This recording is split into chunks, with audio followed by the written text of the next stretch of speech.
णमियोणजिणं वीरम् अनन्तवर्णाणदंसन् सहावम् गोच्छामि नियमसारम् केवली सुध केवली भणिदम्।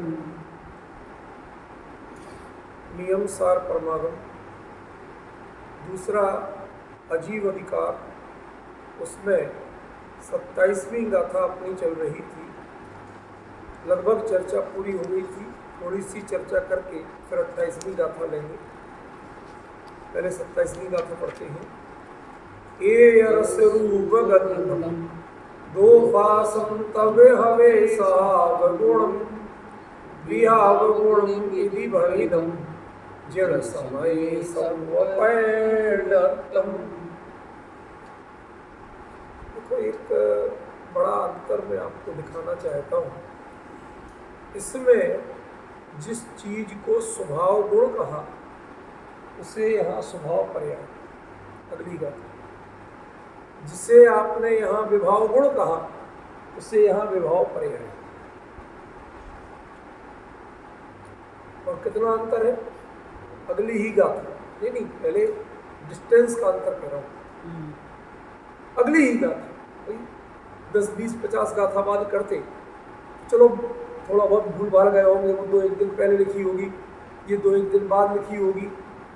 मतलब ये तारतम्य के वर्णन है। इसका मतलब है कि जब आचार्य जानबूझ के एक जगह गुण कह रहे, एक जगह पर्याय कह रहे, कुंद है वो, कोई और तो है नहीं कि जिनसे आप सॉरी कह वाले। आपको ही अपनी मति सुधारना पड़ेगी, सही निर्णय करना पड़ेगा। कुंद तो बदलने से रहे, वो तो अपनी बात बदलने से रहे, उनकी बात तो वही रहे। डिफरेंस समझ रहे, इतना तो मानते हो। तो एक तो इस बात पे आज विचार करेंगे कि क्या उसी चीज को पिछली गाथा में 27वीं में स्वभाव गुण कहा और उसी बात को स्वभाव पर्याय कहा। एक तो ये गुणों पर्याय का झगड़ा निपटा, कुंद कहेंगे तो कोई उद्देश्य से कहेंगे, यूं ही तो कह नहीं देंगे। और उन्हें गुण पर्याय की परिभाषा नहीं आती, वैसा भी नहीं। समझ गया? तो ये हमें तय करना पड़ेगा कि यहां पर गुण क्यों कहा, वहां पर्याय। ठीक है, एक हिंट देता हूं। जिसे बोल, आपने कई बार गुणकारी औषधि नाम सुना हो। वहां गुणकारी का अर्थ क्या होता है?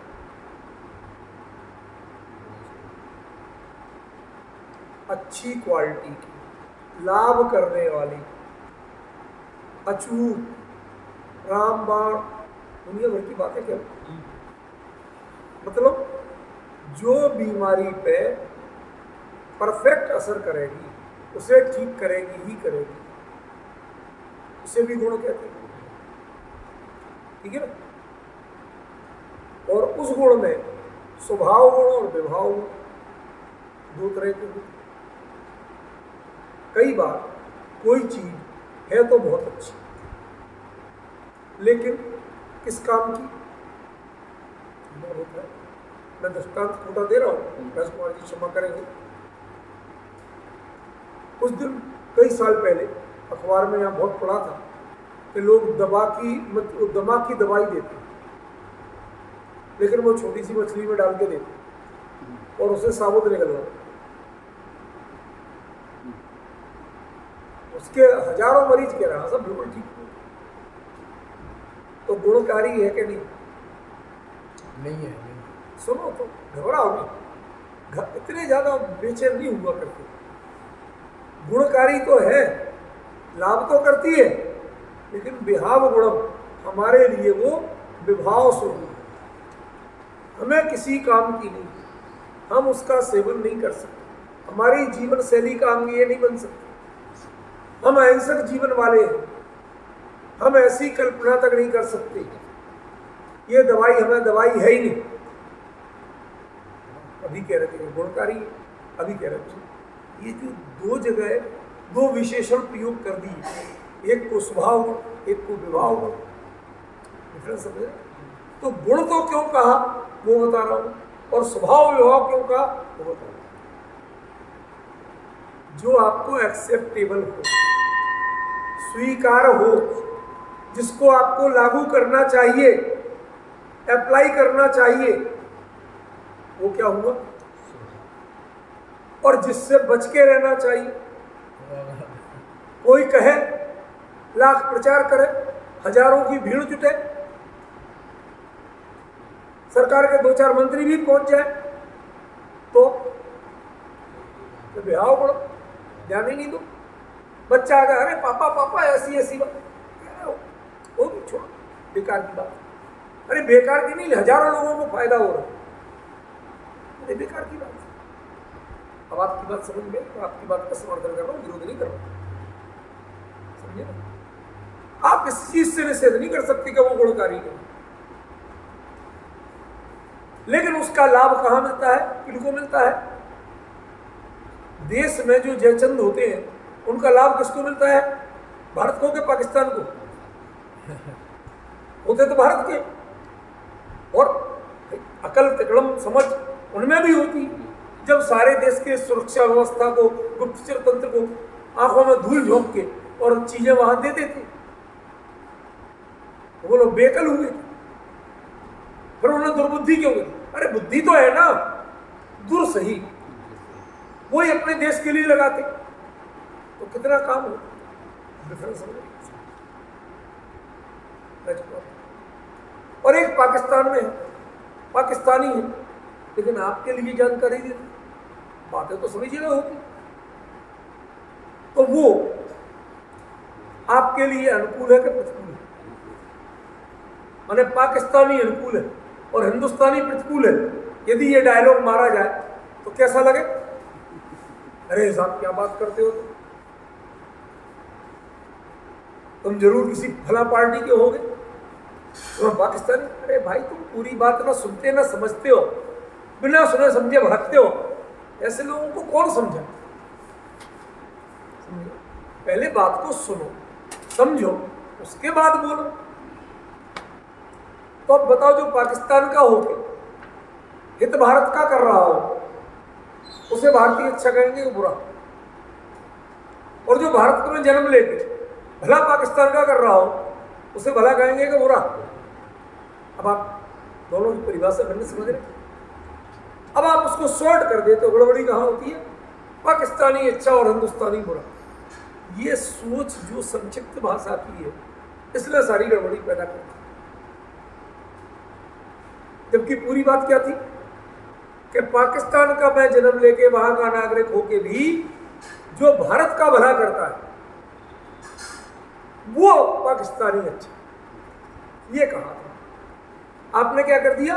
पाकिस्तानी समझ गए? और जो भारत में जन्म लेके भी भारत के विरुद्ध देशद्रोही की बातें करे और पाकिस्तान को अपनी गुप्त जानकारियां दे, तो वो भारत में जन्म लेके भारतीय होकर भी बुरा, ये कहा था।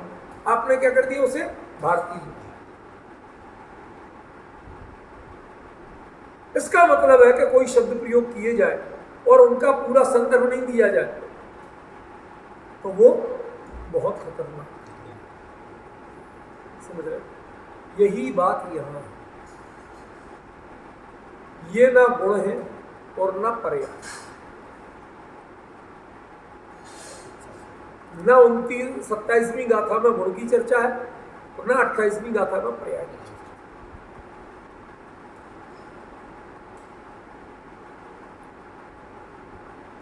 लोग भी कहते होंगे कि ये तो बड़े पंगे लेते, कुंद कुंद तक से पंगे ले लेते। तो कोई पंगा नहीं है, जो कुंद कुंद कहना चाहते वो बता।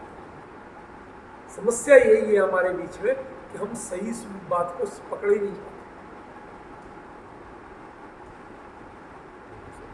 यदि मान लो ये कहना सही है कि जो परमाणु वह पर्याय है, तो परमाणु शुद्ध द्रव्य का नाम है कि पर्याय का नाम है?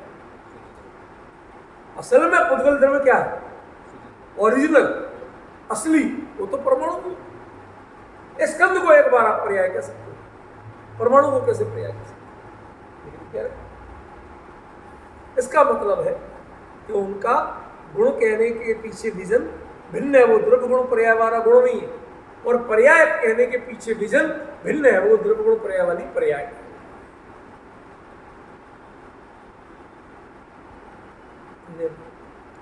अब नॉर्मली आप ये पढ़ो और अर्थ करोगे।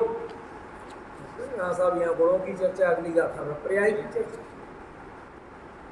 भले आदमी अक्कल नहीं लगाओगे और शब्दों पे ऐसे अटके रहोगे, ऐसी डूबोगे। कुंद कुंद को समझना है तो शब्दों में मजबूरी होती है। शब्द सीमित होते हैं, अर्थ अनेक लेना पड़ते हैं, तुम संदर्भों के अनुसार अर्थ बदलोगे। बताओ, गुणकारी औषधि जो बोलते हो उसमें गुण का अर्थ लाभ है कि गुण का अर्थ द्रव्य गुण वाले गुण है? अरे गुण तो सभी में होते, जहर में भी गुण है, नहीं है? तो गुणकारी जहर ऐसा आज तक कहा? गुणकारी औषधि की, दवाई की। तो इसका मतलब है कि वहां गुण का मतलब द्रव्य गुण वाला गुण हो तो फिर गुणकारी जहर भी कहना पड़ेगा, क्योंकि गुण तो जहर में भी होते हैं। उद्गल है ना, इस पर संस्कृत सारे गुण हैं कि नहीं है? डिफरेंस समझ रहे हैं क्या अंतर है? संजय भाई, आप लोगों को मैं यही चिंतन करने के लिए प्रेरित करना चाहता हूँ कि जो आचार्यों ने लिखा उसको आप सही समझने की कोशिश करो। रटे रटाए शब्द पढ़ लिए, रटे रटाए भाषा कर ली, हाथ जोड़ लिए। हाथ जोड़ने की चीज नहीं है अकेली। हाथ जुड़े, समझ के जुड़े। हाथ जोड़ो और पीछा छोड़ो। आजकल एक महाराज है, वो बहुत बोलते हैं, हाथ जोड़ो पीछा छोड़ो। अच्छी बात, कोई अच्छी बात नहीं है। अगले को आने दो, वो भी तो पैर छुएगा, उसको भी कहेंगे। तो इसलिए कहते हैं, इसलिए नहीं कहते बिगड़ डालते हैं। नहीं, ऐसा कुछ नहीं। मैं अच्छी तरह जानता हूँ जब कह रहा हूँ, बिना जाने नहीं कह रहा। भाई पब्लिक की भीड़ आई, जो आए वो अपने चिपकना चाहता, महाराज जरा भाई ये सुन लो, महाराज जरा वही सुन लो। तो कहते हाथ जोड़ो पीछे छोड़ो, बढ़ो आगे, अगले को आने दो, अधिक से अधिक लोगों को आशीर्वाद लेने दो। उसके पीछे दृष्टिकोण स्वाध्याय का नहीं है, ये मैं अच्छी तरह जानता हूँ जब कह रहा हूँ। तो जो हम लोग जिनवाणी के साथ ये करने लगते हैं, हाथ जोड़ो पीछे छोड़ो, हमने तो हाथ जोड़ ली, बस होगी हमारी तो विनय होगी जिनवाणी। ये विनय नहीं, ये विनय पिंड छुड़ाना है। समझ गए? ये पिंड छुड़ाना है, ये विनय नहीं है।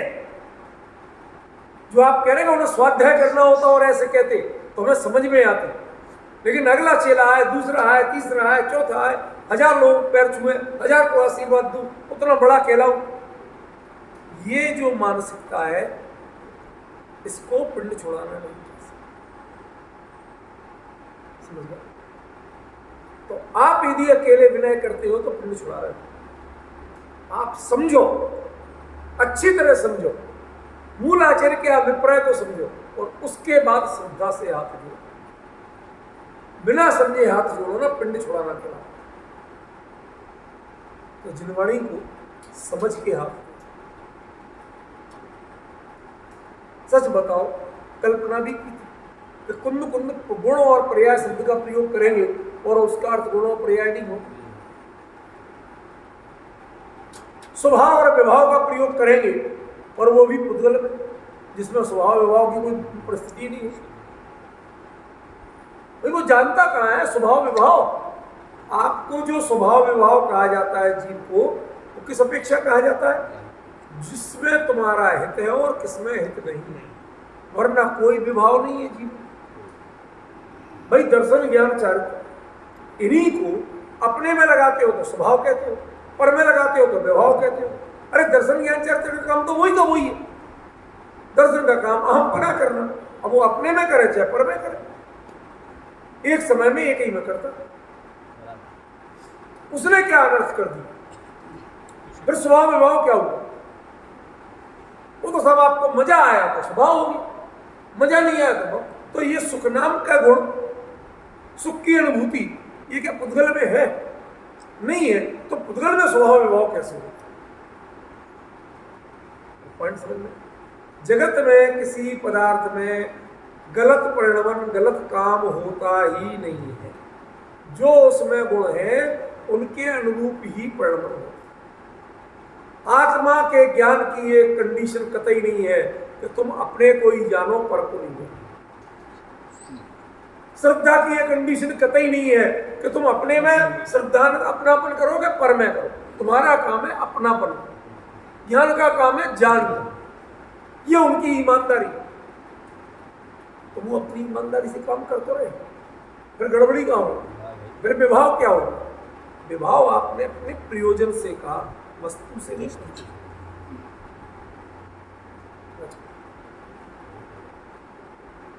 तो यहां पर ना स्वभाव विभाव वैसे है जैसे आप समय सार आदि में पढ़ते हो, और ना गुण पर्याय वैसे है जैसे आप पंचास्तिका आदि में पढ़ते हो।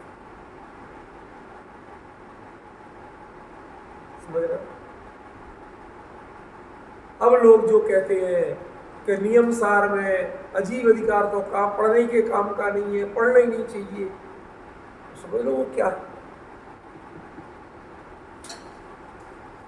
तो लोग क्या विजन दे रहे हैं कुंद कुंद, और आप उस विजन को लेना नहीं चाहते।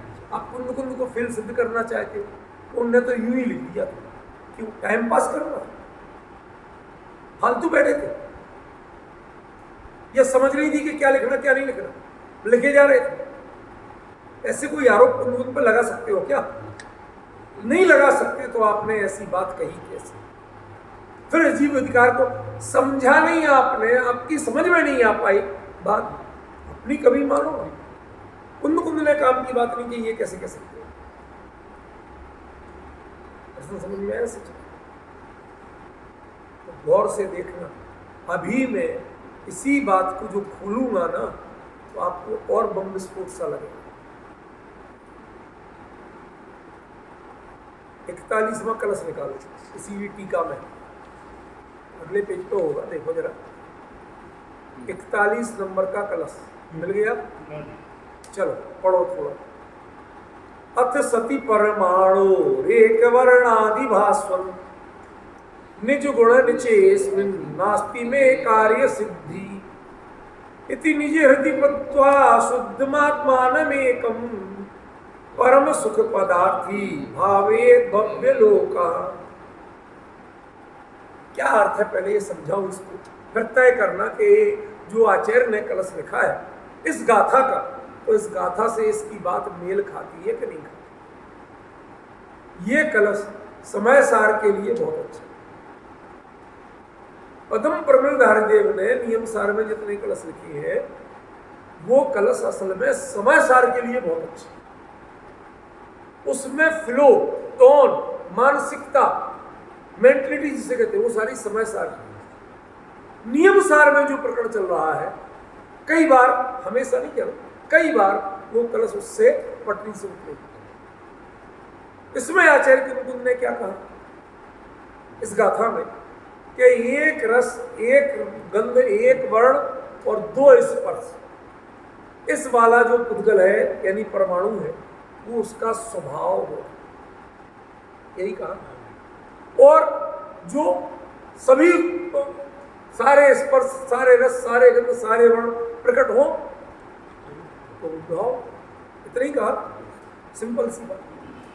और उसका अर्थ क्या था मैंने क्या बताया? तो तम हवे, हवे माने मैंने कहा था ना आशीर्वाद की तरह है।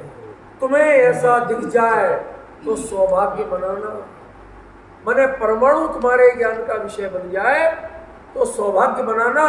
वीतरागी सर्वज्ञ हुए बिना परमाणु दिखता, ज्ञान का ज्ञेय बनता नहीं।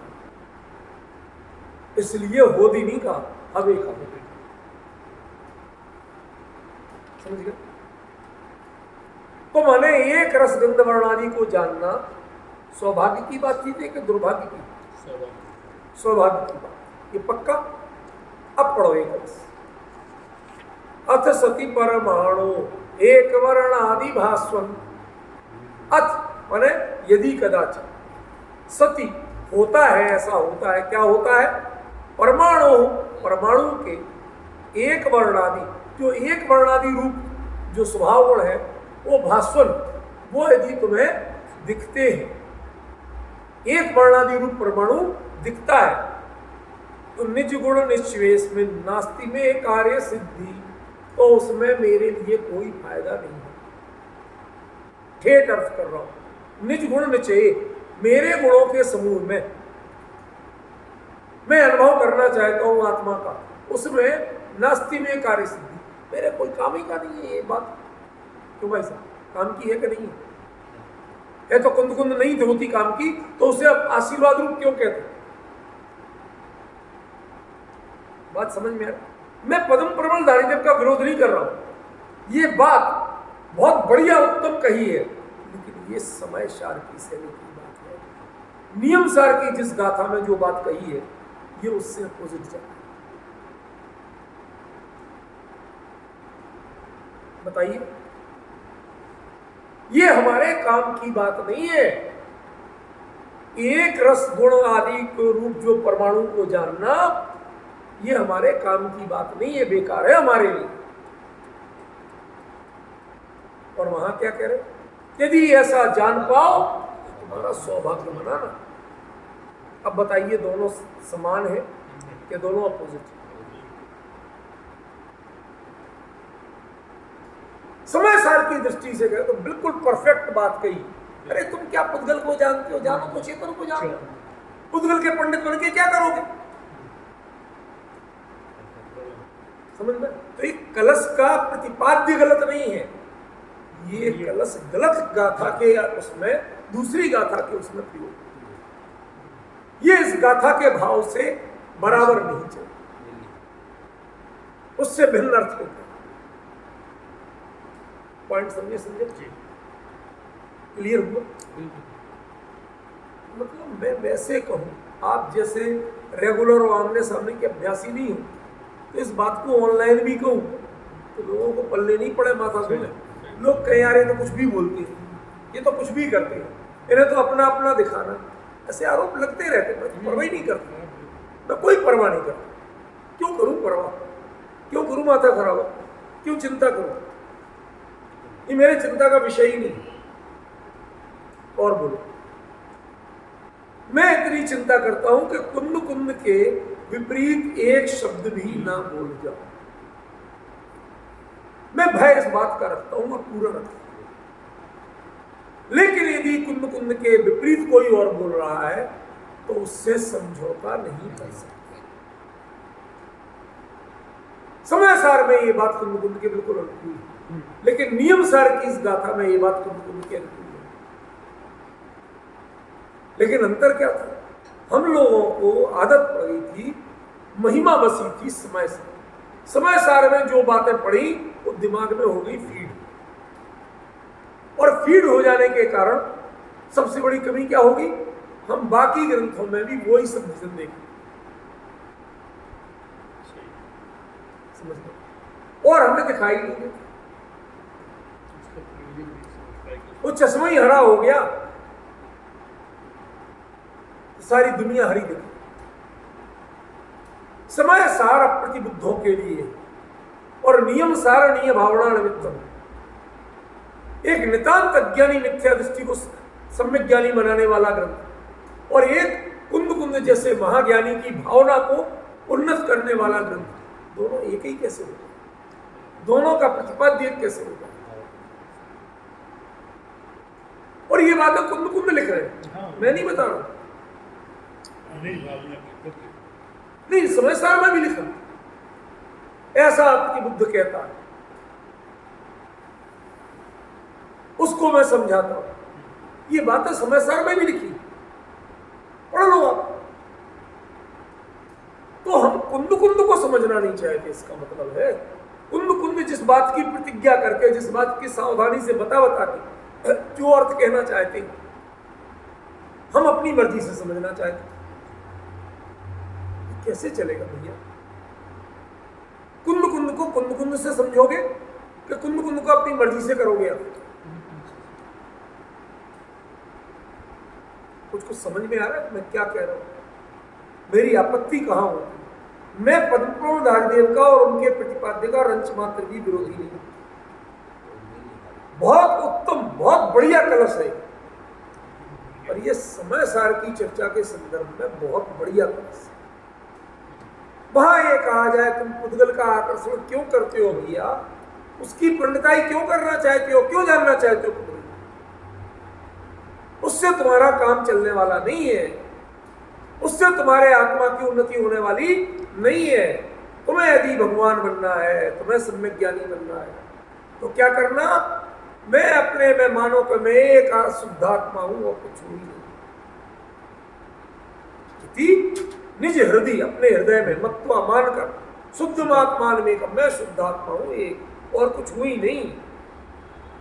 परम सुख पदार्थी भावेद भव्य लोक, ऐसे जो परम सुख रूप आत्मा है उस पदार्थ को भावेद, उसकी भावना करो, भव्य लोक और भव्य बन जाओ। बड़ी सिंपल बात है, कोई जटिल बातें नहीं। लेकिन समस्या क्या है, ये नियम सार की इस गाथा से मेल नहीं, जो आचार्य का प्रतिपाद्य है उससे इसकी ट्यूनिंग नहीं।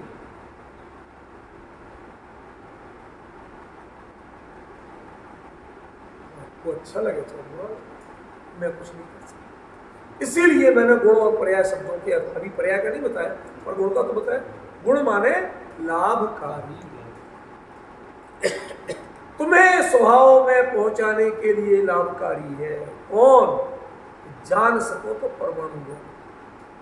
तो ये बनना है ना, दुनिया को जानना है, चल जान परमाणु, छूट देता हूं, जिसमें मात्र एक रस, एक रूप, एक गंध और दो स्पर्श होते हैं, ऐसे परमाणु को जानो।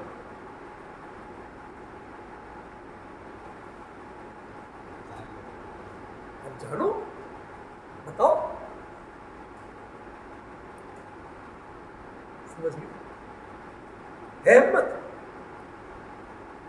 यदि जानोगे तो मैं तुम्हारा मंगल करने को तैयार हूं, तुम्हें मंगल भावना देता हूं, तुम जान सको तो जानो, हमारा आशीर्वाद है। कुंद कुंद इस टोन में बात।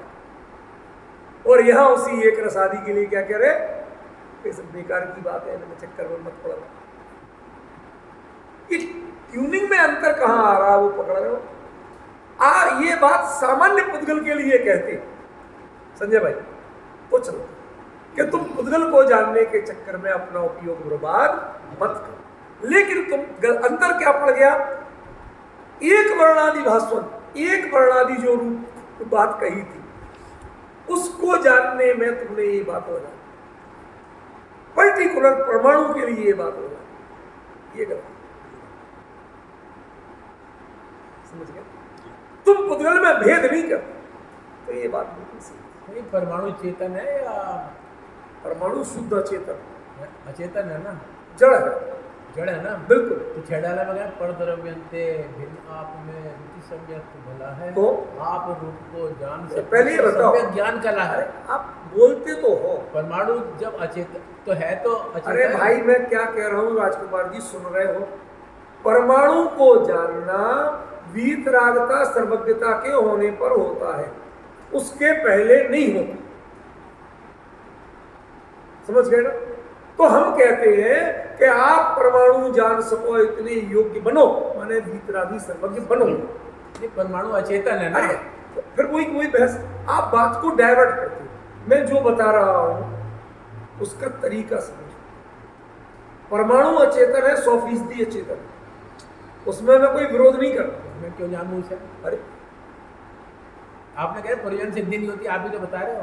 भले आदमी, यही तो मैं कह रहा हूं कि किसी जो बात जहां जिस विवक्षा से है उसको समझने की कोशिश करो। ये आप मूल गाथा पे चलोगे तो समझ में आएगा। कार्य सिद्धि, वो यही तो कह रहे हैं कि ये कलश इस गाथा के लिए नहीं था, समय सार के लिए बहुत बढ़िया था। यही तो मैं इतनी देर से समझा रहा हूं।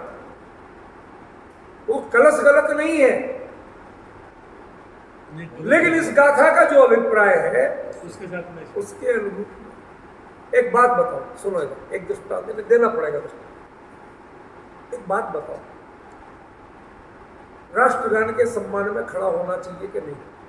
बिल्कुल होना चाहिए। ठीक है, इस संविधान को मानते हो? पक्का? सामायिक कर रहे हो और कोई राष्ट्रगान बजा दे, अब क्या करोगे? तो मैं परद्रव्य से अरे समझूंगा ही क्या? आप बोलते बहुत हो, पहले जितनी बात कहूं उतना उत्तर दिया। तो मैं यही तो कह रहा हूं कि आपने कहा था कि राष्ट्रगान बजने पे खड़ा होना चाहिए, संविधान है, तो उसकी संवैधानिक व्याख्या में अपनी जगह सही है। हाँ, लेकिन यदि जब अनुभव कर रहे हो तो अपने में हो तो ना आप सुन रहे, और जब सुने ही नहीं तो खड़े होने की बात। मतलब क्या है? तो ये दो बातें अपनी अपनी जगह है। अब आपको संविधान में काट के लिख दो, नहीं लिखा जाएगा, वही रहेगा और वही आपको समझना पड़ेगा, स्वीकार करना पड़ेगा। नास्ति में कार्य सिद्धि सगुण कार्य। वही तो है ना। अब आप पकड़ के बात बैठ जाते हो, मैं बात क्या बता रहा हूं वो नहीं पकड़ते। मैं यही तो बता रहा हूं कि यहां पर जो एक रस गंध रूप और दो स्पर्श वाला है, ऐसा जो परमाणु है उसे स्वभाव गुण, वो तुम्हें अपने स्वभाव की प्राप्ति में कार्यकारी है। मतलब स्वभाव की प्राप्ति होने पे ही परमाणु का ज्ञान होता है। जब तक अपने स्वरूप में लीन नहीं हो तो आप परमाणु को जानने के अधिकारी नहीं हो। पढ़ सकते हो, सुन सकते हो, बातें कर सकते हो, पर परमाणु को अपने ज्ञान से जान नहीं सकते। हमारी मंगल भावना है कि आप परमाणु को जान सकें। समझ गया? ये बात कह रहे हैं इस गाथा में। और इस कलश में क्या कह रहे हैं? कलश में सिर्फ एक जरा सी गलती हुई, अंतर, गलती माने थोड़ा सा अंतर। वो एक रस वाला बात नहीं करते, एक वर्णादि भाषण बात नहीं करते, सामान्य पुद्गल की बात करते, कोई दोष नहीं। वो सामान्य पुद्गल के लिए अच्छा था, लेकिन परमाणु के साथ जब कुंभ कह रहे हैं परमाणु का जानना, तो स्वभाव वो मंगलकारी है। मेरी मंगल भावना है कि तुम जानो, उस जानने लायक तो बनो। समझ गए? अरे आप ऐसी बातें करते हो, अभी बन जाएंगे। राजकुमार जी सुनना सीखो। तुम जो अपनी बात पे अटक जाते हो, सुई अटकाया मत करो, रिकॉर्ड चलने दो आगे। सुनो, अभी नॉर्मली टेम्परेचर जहां पर 50 डिग्री सेल्सियस चल रहा हो, ठीक है ना, उसी समय उससे 2.5 किलोमीटर ऊपर, जमीन से 2.5 किलोमीटर ऊपर कितना टेम्परेचर? कम हो जाएगा। आप ही मान रहे, जगह वही है, उसी की सीध में 1 इंच भी इधर उधर नहीं हिल रहा। तो इसका मतलब है कि उसी समय उसी पॉइंट पर यदि ऊंचाई भिन्न हो जाएगी तो आपका तापमान बदलेगा कि नहीं बदलेगा? तो है ही। ऐसे ही उसी पॉइंट पर यदि आप परमाणु को पकड़ के ये बात कहेंगे कि उससे कोई कार्य सिद्धि नहीं है, तो ये विपरीत है। पुद्गल को जानने से कार्य सिद्धि नहीं है, बिल्कुल सही। यहां आचार्य देव कह रहे तुम काश पुद्गल को परमाणु को जान सके, एक वर्णादि रूप परमाणु को काश जान सके। वो स्वभाव गुण है, अच्छी बात। और जो तुम चकाचौंध वाले पुद्गलों के पिंड को जानते हो, विभाव गुण को जानते हो, जिसमें सारे स्पर्श, सारे रस, सारे गंध, सारे वर्ण प्रकट है, इनमें कोई दम नहीं। इनको जानने से तुम्हारा कोई लाभ नहीं। जानो तो वो जानो, ये क्या जानो? समझ लो, आप परमाणु लैब में काम करने जाओ, एक परमाणु वैज्ञानिक भी काम करता और एक सफाई कर्मी भी काम करता। उसको भी बाकायदा वैसी ड्रेस दी जाती है जैसे परमाणु वैज्ञानिक को दी जाती। क्यों? अंदर रेडिएशन का खतरा, मर जाएगा वो। तो ड्रेस दोनों की एक जैसी, इंस्टीट्यूट दोनों का एक जैसा। अच्छा, उसे ट्रेनिंग भी दी जाती है, यहाँ का कचरा उठा के इधर उधर मत डाल देना बाहर, और दुनिया मरेगी, रेडिएशन फैलेगा। तो उसको आधा तो वैज्ञानिक बनाया जाता है, इसको कहाँ डालना, कैसे डालना, सारी ट्रेनिंग दी जाती है। उसके बावजूद इतना सब सीख के भी क्या वो परमाणु विज्ञानी हो गया? उसका काम तो कचरा उठाना, मानते हो गीला कचरा, सूखा कचरा, अस्पतालों में जाओ तो 4 प्रकार के डिब्बे हो जाते होते कि नहीं? पीले, लाल, काले, नीले, हर एक में अलग अलग खतरे। आप कचरे जितने तरह के पैदा करोगे, डिब्बे उतने तरह के बनाना। समझ गए? ये दिमाग में कचरा कितना पैदा करते हो, हम उतने वर्गीकरण करते हैं।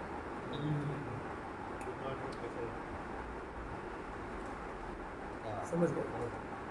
ये पुद्गल, क्षमा करना शब्दों को, ये जो शास्त्र आप पढ़ रहे हो ना, ये भी विभाव गुण है। क्यों? क्योंकि इसमें सारे स्पर्श, सारे रस, सारे गंध, सारे वर्ण प्रकट।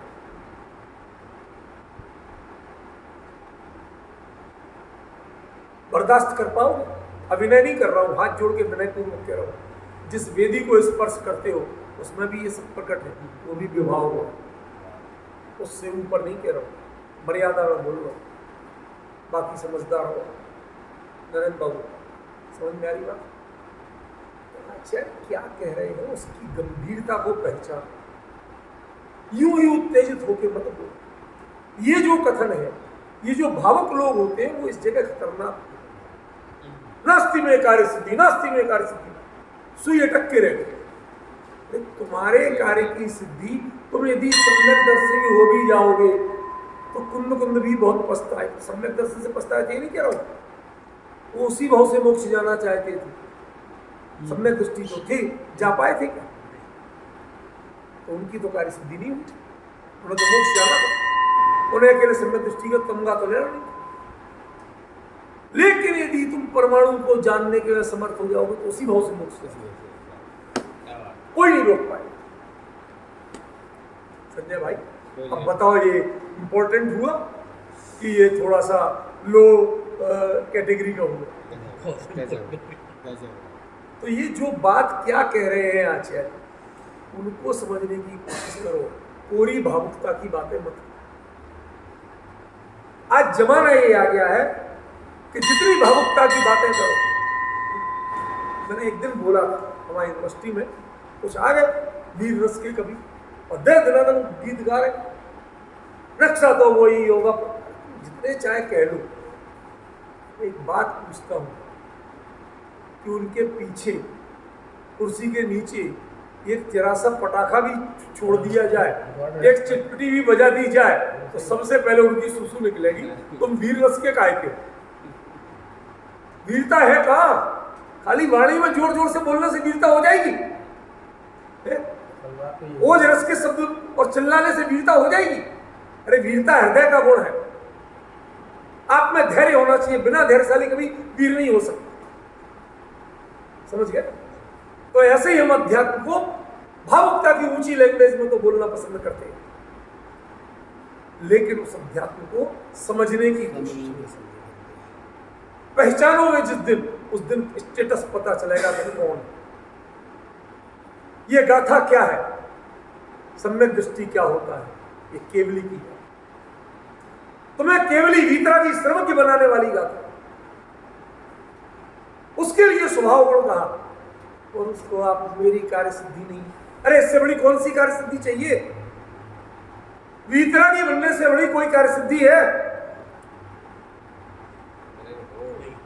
नहीं है। तो यहां तो हम बात तुम्हें वीतरागी बनने की कर रहे हैं भाई, पर वो अनाड़ी आदमी कई बार नहीं समझ पाता। बच्चा रोज बचपन में चवन्नी लेके और उससे चॉकलेट लेके खाता था, तो उसे वही आदत है, चॉकलेट, चवन्नी की चॉकलेट आती है। अब उसे किसी ने 2 रुपया दे दिए, अरे अंकल अच्छे नहीं, तो क्यों? मैं चवन्नी नहीं दी, चवन्नी देती तो चॉकलेट आती है, इसका क्या करूंगा? अरे जब उसे समझाया कि इसमें 8 चवन्नियां हैं, 8 चॉकलेट जाएगी, तब समझ में आएगा कि हाँ ये काम कर। पहले हम लोगों को कागज के नोट देते थे तो हम लोग फेंक देते थे, ये नहीं चाहिए, पैसा दो। उससे आता है, क्योंकि हमारी हैसियत, हमारी औकात, हमारी सोच वहीं तक थी कि हमें ये चीज चाहिए और वो इतने की आती है। उससे ज्यादा की चीज का कभी व्यापार लेन देन किया ही नहीं था, जाना ही नहीं था। बड़ा नोट लेके जाए तो दुकानदार कहता था अभी आने दो, पिताजी हमारे कक्का बोलते थे, पढ़ो सुन लो, अभी आने दो कक्का, अभी बताऊंगा कि तुम्हारा लड़का उनके जेब में से कुर्ते में से पैसे चुराने लगा। दुकानदार मानने को तैयार नहीं।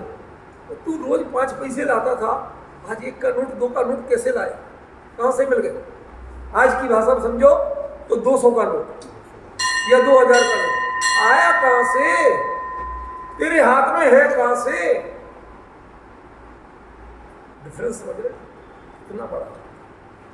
तो ये सोच है, जिसकी सोच सम्यक दर्शन से ऊपर नहीं जाती, उसके लिए एक रस बहुत बढ़िया है, नास्ति ते कार्य हम मानते। लेकिन जिसकी सोच में पूर्ण वीतरागता, तद्भव मोक्षगामिता, इसका लेवल बसा हुआ हो, वो समझो एक कुंद कुंद क्या है। संजय भाई, अभी अंडरस्टैंड समझो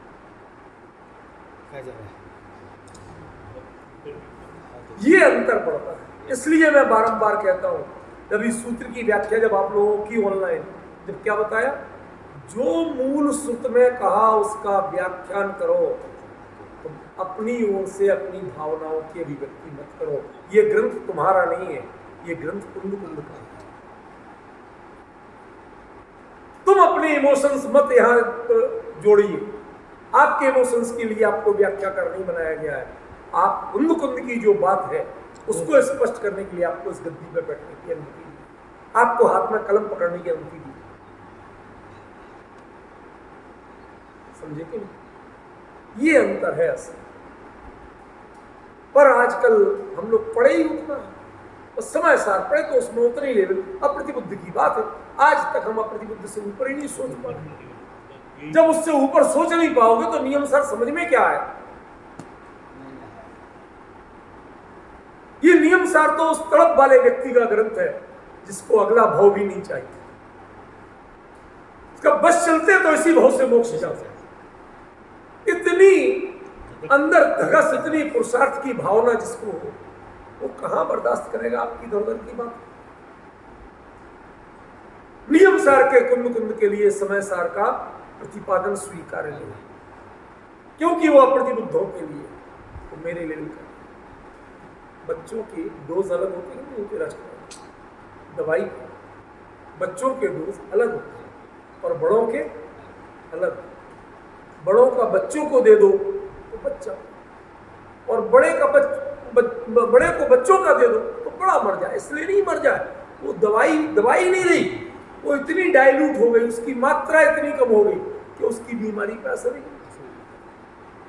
अब असर नहीं करेगा तो बीमारी बढ़ेगी तो मरेगा।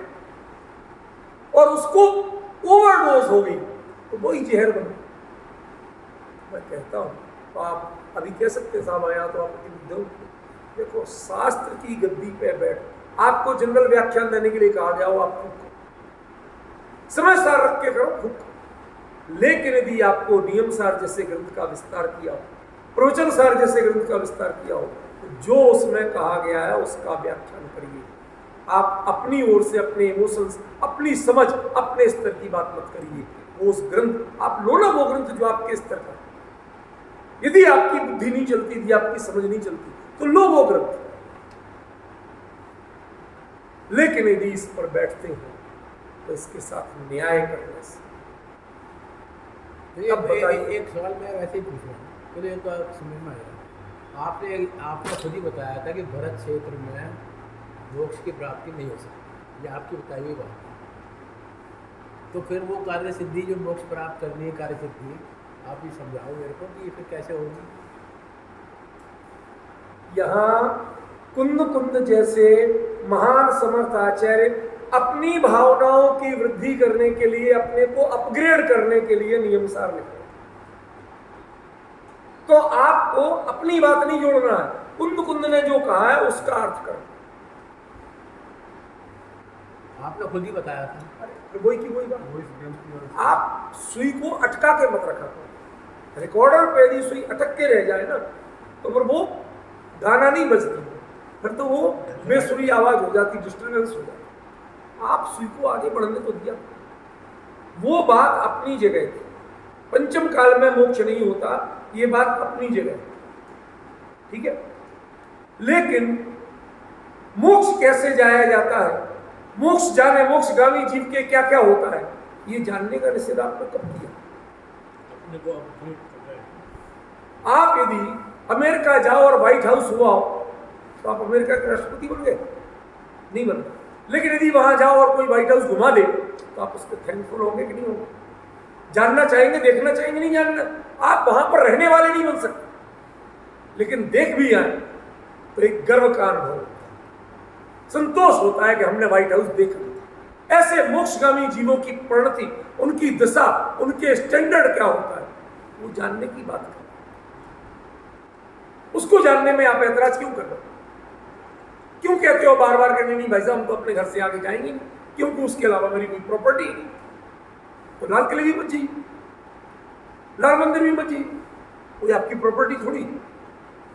अरे प्रॉपर्टी नहीं है, लेकिन जानने का निषेध तो नहीं है ना। जानने को मिला तो जानने से तो निषेध नहीं करते हो।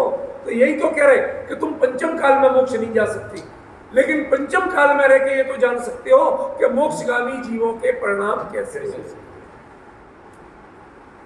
नहीं तो गुणस्थान भी मत पढ़ो। क्यों पढ़ते? 14 गुणस्थान क्यों पढ़ते? वो तो अभी होना नहीं। डिफरेंस समझा भाई? दरअसल क्या है, आज हमारे जो मानसिक है इनका कोई दोष नहीं, बहुत सज्जन व्यक्ति है ये। इनकी एक और बात देखो, मैं आपको ईमानदारी से बताता हूँ बात, कोई दूसरों के लिए नहीं कह रहा हूँ। ये अपने पिताजी की बहुत विनम्र शिष्य बात कर रहा हूँ, पुस्तक की इतनी बात नहीं कर रहा।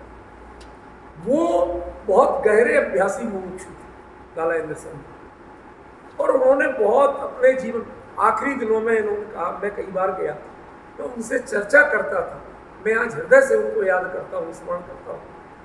तो इनके मन में उन्होंने कहा था, बेटा इनसे कहा था, उनकी भाषा में, इस तत्व ज्ञान को मत छोड़ो।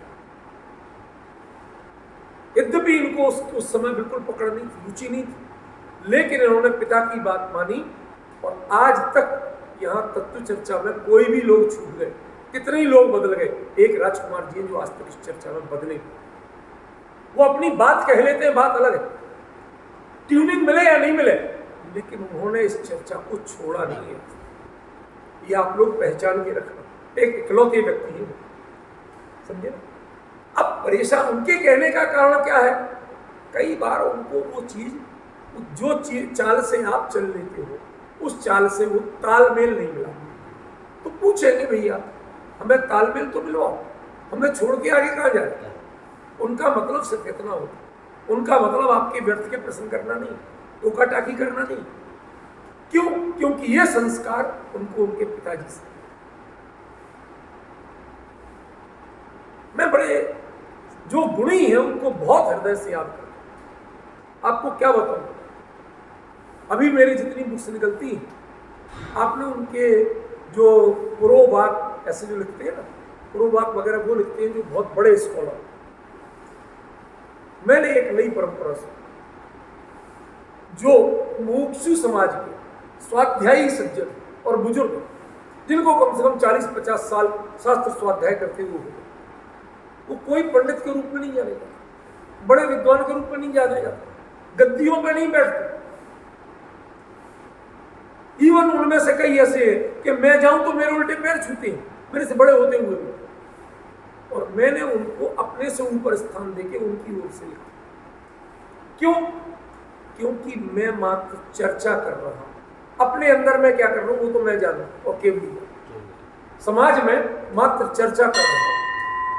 पर उन्होंने दुनिया को सुनाए बिना निष्ठा पूर्वक उस चीज को सुना, समझा और सीखा, इसलिए मैं उनका आदर करता हूं। अभी आप पिछली 3-4 बुक्स की पढ़िए, किसी बड़े विद्वान, बड़े नाम, कोई कुलपति, सबको हटा दिया, लिखेंगे तो वो लिखेंगे। और कई बार वो कहते हैं मैं तो भैया नहीं जानते, मैंने कहा मैं लिख दूंगा, आप पढ़ लेना, आपके लिए आपत्ति तो नहीं। हाँ भाई साहब, भाव तो आपने मेरे मन के लिखे, चलो कुछ अपने, मैं उन्हें अपने से ऊपर बिठा दूं। पुरोवाक लिखने वाला लेखक से कई गुना ऊपर होता, तो हमने समाज के उन सब लोगों को आदर देने की परंपरा से, समझ गए? जो 70-80 से ऊपर के लोग हैं और जिनको कम से कम 40-40, 50-50 साल हो गए शास्त्र स्वाध्याय करते हुए, शिविरों में जाते हुए, चिंतन मनन करते हुए, नियमित देव दर्शन पूजन करते हुए, मैं उनको स्थान दूँ। समझ गए? तो ये मेरी सही भावना समझो, ये किसी को कोई राजनीति नहीं है। अभी आप उन सबसे पूछिए, किसी से एक पैसा भी लिया हो उस ग्रंथ के प्रकाश में? अभी नहीं। कोई लालच नहीं, कोई स्वार्थ नहीं, पूरी तरह निस्वार्थ भाव से। आज यदि बाबूजी होते तो मैं पहली पुस्तक में उनको प्रोवाक उनकी ओर से लिखता। समझ गए? ये बड़ों का आदर करना हमें आता है, लेकिन आचार्य की जो पंक्ति है उससे विरुद्ध चलना हमें नहीं। ये सम्मान करना लोक व्यवहार अलग चीज है और शास्त्र का व्याख्यान करना अलग चीज। हम दोनों में घालमेल नहीं करते। जब सम्मान की बात आएगी हम लोक के हिसाब से चलेंगे, और जब शास्त्र की बात आएगी, व्याख्यान की बात आएगी, तो हम आचार्य के हिसाब से चलेंगे, फिर हम दुनिया के हिसाब से नहीं चलेंगे। समझ रहे हो संजय? ये मर्म पहचानना पड़ेगा, ये कला सीखना पड़ेगा। नहीं सीखोगे तो यू विल लूज, आप घाटे में रहो। ये जो पंक्ति है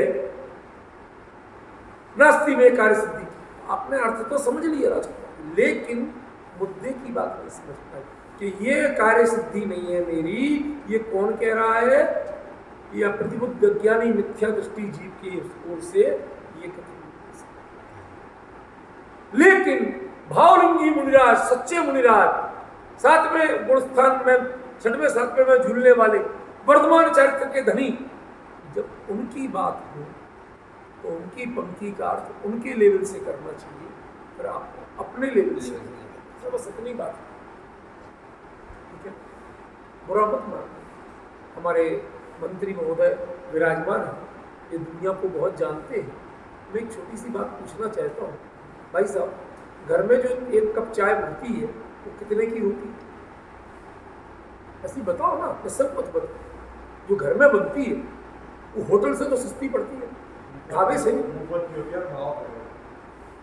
कुछ पैसे तो मान लो कि वो चाय पत्ती भी खरीद के लाते हो, उठा के नहीं लाते, चीनी भी खरीद के लाते हो, दूध भी पैसे में आता, पर गैस भी लगती है, सब कुछ है।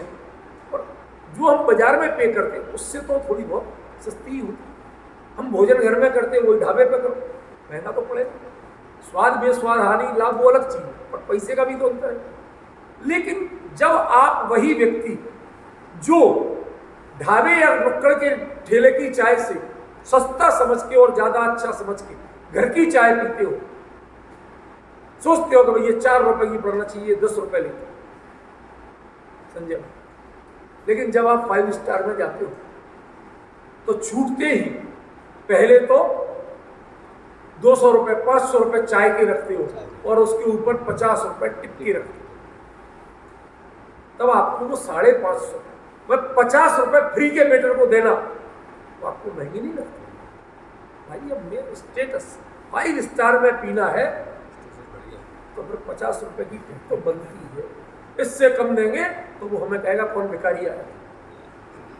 तो आप जिस स्तर पे जाओगे उस स्तर का व्यवहार करना आप दुनिया में जानते हो। शास्त्र में जिस स्तर पे जाओगे उस स्तर का व्याख्यान करना आप क्यों नहीं जानते? मुझे इतना बता दो, और कुछ मेरी कोई बहस नहीं करना मुझे। आचार्य जिस स्तर पर बोल रहे हैं आप व्याख्यान उस स्तर से करें, आप अपने स्तर से समझिए। आपका स्तर नहीं है, लेकिन 5 स्टार में जब जाते हो कोई मजबूरी पड़ती है तो आप बाकायदा देते हो। मन दुखता है, जोर लगता है, लेकिन उसके बावजूद वहां मुस्कुरा के देते हैं। तो कम से कम उन मुस्कुरा के आचार्य के शब्दों का, उनके भाव का व्याख्यान करना तो स्वीकार करें। उसमें संकोच क्यों करते हो, हमें समझ एक गाथा तो शुरू ही नहीं हो पाई, समय पूरा हो गया, बात ऐसी चल गई। एक कलश से आप मिलाओ ना गाथा, आपको पता चलेगा कि अंतर कहाँ हो, चूक कहाँ हो, गुण शब्द का अर्थ क्या है। समझ रहे? अभी अगले बार जब चलेगी तो पर्याय शब्द का नया अर्थ। टेलर को दे दो, टेलर को दे दो, लो टेलर को दे दो। अभी 2-3 मिनट दिख रहे हैं, फिर लगा टेलर को दे दो। देखो, पर्याय माने जो यहाँ पर कहा ना, स्वभाव पर्याय और विभाव पर्याय, वो पर्याय आपकी पर्याय, वो पर्याय उद्गल की पर्याय, उसमें स्वभाव और विभावपना, वहां लाभ और हानि था, और यहाँ परिणति बिगाड़ोगे तो अपनी बिगाड़ोगे, और परिणति सुधारोगे तो अपनी सुधारोगे। अब हमें जरा विस्तार से बताना था, अब आप 1 मिनट वाली बात करने लगे। कोई ऐसा थोड़ी हमने हवा में नहीं कही थी, पूरी तरह सोच विचार के ही बोलते समझे। एक शब्द भी, एक वाक्य भी दाएं बाएं अगड़म बगड़म नहीं बोलते, समझ रहे हैं? तो उस बात को आप जरा गहराई समझो, उतना विस्तार बताने के लिए भी तो समय लगता है, समझो? कैसे तो वो स्वभाव पर्याय हो जाएगा, क्यों उसको अन्न निरावेक्ष कहा? अन्न निरावेक्ष माने परमाणु जो है वो अन्य से चिपकता नहीं है, चिपके तो परमाणु नहीं कहलाता, फिर स्कंद कहलाता।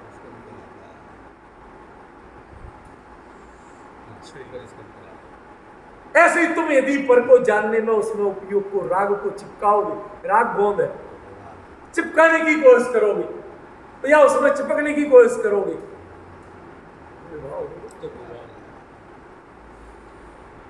और निरपेक्ष रहोगे। स्वभाव आज तुम दुनिया को जानो, लेकिन ऐसे जान पाओ तो कोई खतरा नहीं। जैसे लोग केवली परमाणु को जानते, ऐसे तुम जानो दुनिया को, लेकिन तुम स्कंद, जैसे तुम स्कंद को जानते हो, ऐसे केवली को सोचते हो, तो तुम्हारी बुद्धि उल्टी। केवली दुनिया को तुम जैसा नहीं जानते, तुम बिना राग द्वेष के नहीं जानते, और वो बिना राग द्वेष के जानते। अब क्लियर हो? अब बाकी चर्चा तो जब ही चलेगी, आज नहीं चल सकती, इसके लिए समय चाहिए, ये हवा में चलने की चीज नहीं। चलो।